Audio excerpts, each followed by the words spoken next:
अस्सलाम वालेकुम नाज़रीन, मेरा नाम डॉक्टर शमाइला हनीफ़ है और मैं consultant obstetric gynaecology Fatima memorial hospital Lahore में काम कर रही हूँ। आज की जो वीडियो है वो वजाइनल डिस्चार्ज इन प्रेगनेंसी के बारे में है। ये एक बहुत ही कॉमन सिम्टम है।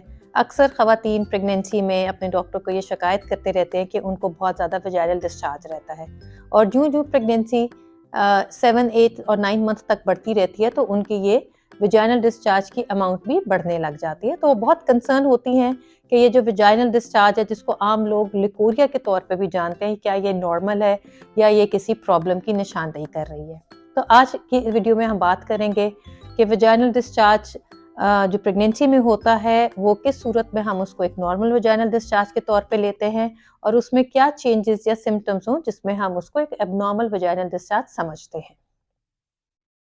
प्रेगनेंसी में वजाइनल डिस्चार्ज की मिकदार ज़्यादा होने लग जाती है, वजाइना से ज़्यादा सिक्रीशंस होने लग जाती हैं जो कि पेशेंट्स को या ख़वातीन को बॉदरसम होते हैं। एक नॉर्मल वजाइनल डिस्चार्ज जो होता है वो वाटरी सा होता है, पेल येलो कलर का भी हो सकता है या वाइट कलर का भी रहता है। इसमें कोई स्मेल नहीं होती। बहुत कम केसेस हैं जिसमें मामूली सी स्मेल हो, पर ये एक पतला वाटरी वाइट डिस्चार्ज होता है जो कि हम इसको बिल्कुल नॉर्मल समझते हैं। अब ये वजाइनल डिस्चार्ज प्रेगनेंसी में क्यों ज़्यादा हो जाता है, इसकी दो मेन वजह ये है। एक तो हार्मोनल चेंजेस हैं, प्रेगनेंसी में जो हार्मोन्स रिलीज होते हैं इसकी वजह से जो वजाइनल ग्लैंड्स हैं उसमें सिक्रीशंस ज़्यादा बनने लग जाती हैं और ये सिक्रीशंस रिलीज होने लग जाती हैं। सेकेंड वजह ये है कि प्रेगनेंसी में जो ब्लड फ्लो है जो कि यूट्रस में जा रहा है और लोअर जेनिटल ट्रैक्ट में ब्लड फ्लो भी बढ़ने लग जाता है जिसकी वजह से सिक्रीशंस की मिकदार भी बढ़ जाती है। तो ये तो नॉर्मल वजाइनल डिस्चार्ज है जो एक बहुत कॉमन चीज़ है जो कि ख़वातीन में प्रेगनेंसी में होता है। अब इसमें क्या चेंजेस हैं जिसको हम एक एबनॉर्मल चीज़ समझते हैं और जिस सूरत में आपको अपने डॉक्टर को इन्फॉर्म करना चाहिए। वो ये है कि अगर इसका कलर चेंज हो जाए या इसमें स्मेल आने लग जाए या इसके साथ बहुत ज़्यादा आपको ख़ारिश महसूस हो या कि आपको जलन महसूस हो। कभी-कभी ख़वातीन कंप्लेन करती हैं कि उनका जो वजाइनल डिस्चार्ज है वो बिल्कुल दही की तरह जमा हुआ व्हाइट निकलने लग जाता है और उसके साथ उनको ख़ारिश भी महसूस होती है। ये यूजुअली फंगल इन्फेक्शन इंडिकेट करता है और ऐसी सूरत में आपके गायनेकोलॉजिस्ट आपको लोकल इंटरनल यूज़ के लिए मेडिसिन्स देते हैं जिससे ये ठीक हो जाता है। कभी ख़वातीन को बार-बार ये फंगल इन्फेक्शंस हो सकती हैं और जिस सूरत में डॉक्टर एडवाइस करते हैं कि अगर उनका पहले शुगर टेस्ट नहीं हुआ तो वो अपना शुगर टेस्ट करवा लें, क्योंकि अगर कभी किसी को प्रेगनेंसी में डायबिटीज़ है तो उनको ये वजाइनल फंगल इन्फेक्शन के चांसेस बढ़ जाते हैं। कभी जो डिस्चार्ज अगर ग्रे कलर का हो और उसके साथ से स्मेल आए, खास तौर पे फिशी स्मेल यानी कि मछली की तरह की स्मेल आए, तो वो बैक्टीरियल वेजिनोसिस एक बैक्टीरियल इन्फेक्शन है उसको इंडिकेट करते हैं। बैक्टीरियल इन्फेक्शन या बैक्टीरियल वेजिनोसिस की इन्फेक्शन को ट्रीट करना इसलिए भी ज़रूरी है कि इसके प्रेजेंस में वक्त से पहले लेबर पेन्स शुरू हो सकती हैं जिसको हम प्री टर्म लेबर कहते हैं। इसके लिए भी आपके डॉक्टर आपको मेडिसिन देते हैं ताकि ये ट्रीट हो जाए। कभी कभी वेजाइनल डिस्चार्ज येलो कलर का या ग्रीन कलर का होता है और उसके साथ इचिंग भी महसूस होती है और बहुत ज़्यादा स्मेल या बदबू आती है। ये भी बैक्टीरियल इन्फेक्शंस इंडिकेट करता है। जब आप अपने डॉक्टर को इन्फॉर्म करते हैं तो आपका लोकल मुआयना करके आपके डिस्चार्ज का स्वाब भी लेते हैं जिसको कल्चर के लिए भेजा जाता है और साथ आपको मेडिसिन यानी कि एंटीबायोटिक्स दी जाती हैं ताकि ये ट्रीट हो।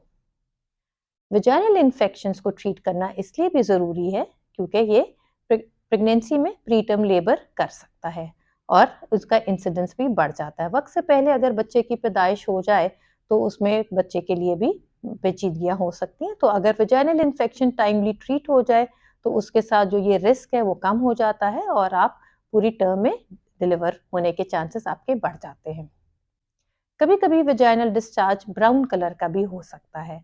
अब ब्राउन कलर का वेजाइनल डिस्चार्ज का मतलब ये है कि उसके अंदर थोड़ा सा ब्लड रिलीज हुआ है और अगर ये पुराना ब्लड है तो वो ब्राउन कलर का इंडिकेट करता है। कभी कभी वेजाइनल डिस्चार्ज जो है वो प्रॉपर रेड ब्लडी किस्म का डिस्चार्ज भी हो सकता है। ये भी आपको कंसर्न की बात है और आपको अपने डॉक्टर को इन्फॉर्म करना चाहिए। अर्ली प्रेगनेंसी यानी कि पहले 3 महीने की प्रेगनेंसीज में अगर आपको बहुत ज़्यादा ब्राउन डिस्चार्ज हो रहा है या कि ब्लड स्टेन्ड डिस्चार्ज है तो वो कभी कभी मिसकैरेज की इंडिकेशन भी दे सकता है और कभी ये एक्टोपिक प्रेगनेंसी की निशानदेही भी कर सकता है। अगर 5वें महीने के बाद आपको ब्लड मिक्स डिस्चार्ज हो तो उस सूरत में भी डॉक्टर को इन्फॉर्म करना चाहिए, क्योंकि ये कभी इंडिकेट करता है कि आपकी आवल अपने यूट्रस से सेपरेट हो गई है, जिसको हम मेडिसिन में एब्रप्शन, प्लेसेंटल एब्रप्शन कहते हैं। और कभी कभी अगर किसी खातून की प्रेगनेंसी में यूट्रस के मुंह के ऊपर आवल बन रही है, जिसको हम प्लेसेंटा प्रीविया कहते हैं, तो उस सूरत में भी ब्लडी डिस्चार्ज या ब्लड मिक्स डिस्चार्ज रिलीज हो सकता है।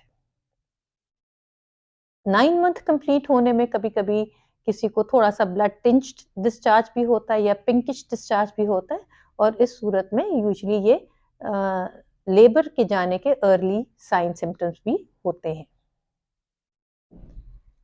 कभी ऐसा भी कोई खातून कंप्लेन कर सकती है कि उनको बैठे बैठे बहुत ज़्यादा डिस्चार्ज हुआ, जो कि बिल्कुल कलरलेस था और बिल्कुल पानी की तरह था, उसके साथ कोई स्मेल नहीं थी, कोई बदबू नहीं थी, कोई खारिश या इचिंग महसूस नहीं हो रही थी। तो ये इंडिकेट कर सकता है कि बेबी के साथ जो पानी है वो निकल गया है, यानी कि वक्त से पहले पानी की थैली फट गई है, जिससे बेबी फ्लूइड सारा रिलीज हो गया है।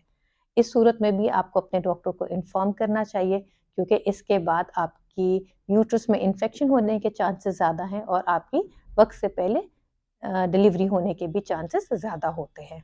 तो अगर कभी आपको इतना ज़्यादा डिस्चार्ज हो जाए जो कि बिल्कुल पानी की तरह है, उसका कोई कलर नहीं है और आपके कपड़े भीग जाए और आपको पैड रखने की ज़रूरत पड़ जाए, तो आपको फ़ौरन अपने डॉक्टर को इन्फॉर्म करना चाहिए।